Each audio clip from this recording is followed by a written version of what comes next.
every time you are interrupted, it could take up to 20 minutes before you get back to what you were doing before. High volumes of work, constant interruptions, nonstop urgent fires, multitasking, constant context switching when you're going from one project to the next, to the next, to the next throughout the day, back-to-back meetings, and too many commitments. And if you have multiple projects or you've got multiple meetings throughout the day, or you're trying to manage multiple tasks, you are probably context switching throughout the day 20, 30 times, right?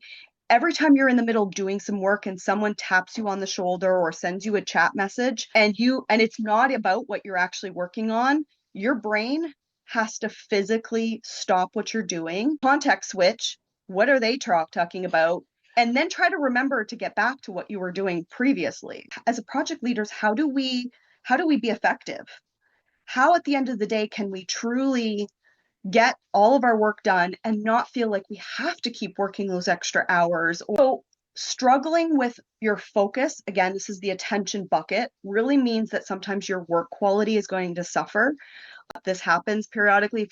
Has anyone ever read an email and read it incorrectly because you were just scanning it really quickly? You sent a really detailed message to your team and then they got back to you and they're like, and the response didn't make any sense because maybe they're context switching and they didn't read it properly, right? Struggle with decision making. Sometimes, just again, when we're unfocused, it's hard to sometimes make decisions and trying to be intentional because it feels mentally heavy. Again, you might miss key details in conversations or emails. If you've ever been in a meeting and you're thinking about the last conversation you had instead of being present, right? So protected focus, on the other hand, looks like, you've got your calendar has intentional focus blocks, not just meetings. You're working on one priority at a time and not juggling multiple tasks. Notifications are muted. 3 minutes of your time where your phone is muted or on do not disturb, the world is not going to come to an end.